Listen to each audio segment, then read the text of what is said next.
Nagaan siniif haa ta'u Faayisaan jedhama Best One Financial irraa. Egaa akkuma mata duree isaa irratti agartanitti stimulus check naqa lammataa isa jedhudha. Egaa stimulus check naqa lammataa Heroes Act keessatti hammatame. Heroes Act Dimokiraatiin yaadni kun burqamee House Dimokiraatiitiin gaafa May 15 2020 darbeera jechuudha. Egaa House Dimokiraatiin gaafa May 15 2020 gaafa dabarsan gara seneetitti dabarsan seneetiin immoo dubbii seneet ripaabilikaaniin immoo dubbii kanarra ciisanii dubbiin kun ji'a 4 yookaan ji'a 5 dura lafumaa kaafneeyyuu hin ilaallu jedhanii kaa'aniiru jechuudha. Egaa Heroes Act kana keessatti maalti hammatame? Tokkoffaa stimulus check naqa lammataati. Stimulus check naqa lammataa tokko namaa ulaagaa guutuu fi $1,200 akka kafalamu kan jedhutu isa keessatti hammatameera.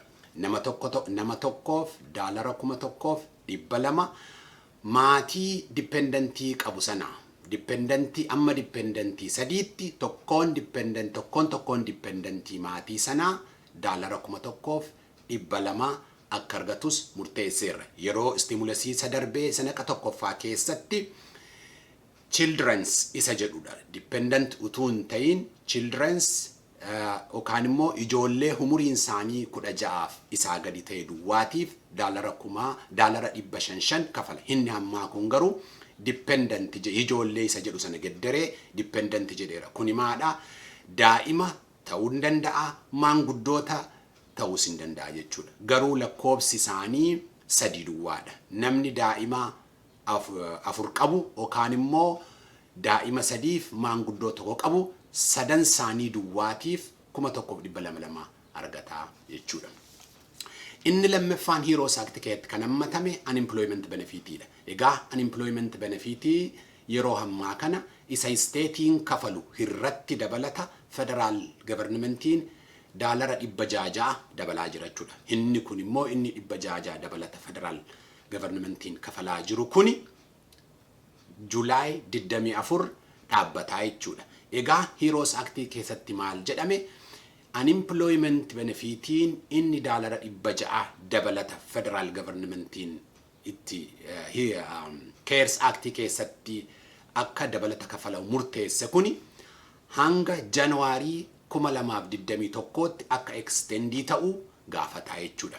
Egaa House Dimokiraatiin kana biilii kana dabarsanii seneetitti yoo kennaniyyuu seneetiin immoo gurri keenya hin dhageenye jedhanii irra ciisaa jiru jechuudha. Egaa iddoo kana garuu yommuu dheengaddaa kaleessa Nancy Pelosi akka ibsitetti biiliin stimulus cheekii naqa lammataa of keessaa hin qabanne karaa keenya dhufuu hin danda'u jettee yommuu ibsite amma garuu Republicaaniif President Trump fedhii stimulus cheekii naqa lammataa dabalaa isaaniif dabalaa dhufeera jechuudha.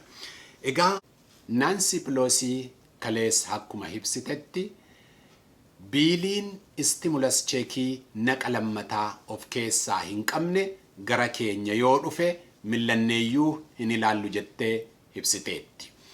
Kana hordofee Republicaanis immoo akkasuma Trump yoo fedhii agarsiise nullee stimulus cheekii naqa lammataa hin fudhanna jedhanii fedhii agarsiisaniiru jechuudha. Akkasumas immoo President Trumpis immoo stimulus check naqa lammataa Koongiresii nan gaafadhaa yookaan immoo gaafachuun koo hin ooluu jedhee dubbateera jechuudha. Egaa kana duwwaa miti.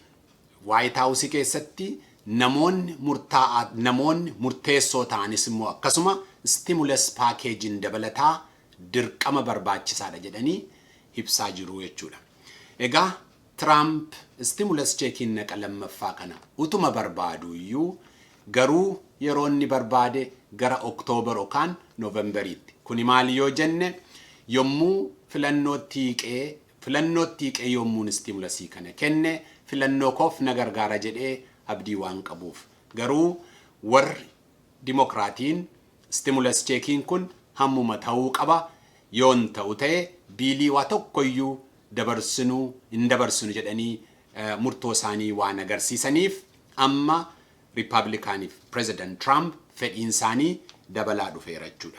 Inni dhumaa warri taaksii faayilii gochuun sinirra hin jirre jechuun warri singilii ta'anii galiin isaanii 12,200 gadi ta'e warri immoo abbaa manaa yookaan haadha manaa qabanii galiin isaanii 24,400 gadi ta'e yookaan immoo warri galii hin qabne walumatti qabaat warri taaksii faayilii gochuun isaanirra hin jirre stimulus check naqa tokkoffaa argachuuf application isaanii kan isaan faayilii godhan deadline isaa October 15 waan ta'eef isa kanas warri hin godhin jirtan daftanii akka gootan isin yaadachiifna.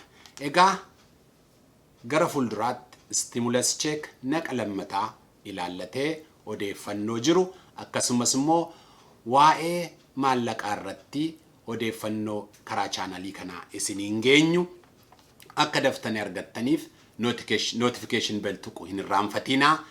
Chaanalii keenya laayikis sabskraayibis akka gootan isin yaadachiifna. Ammasit nagaan nu ta'a.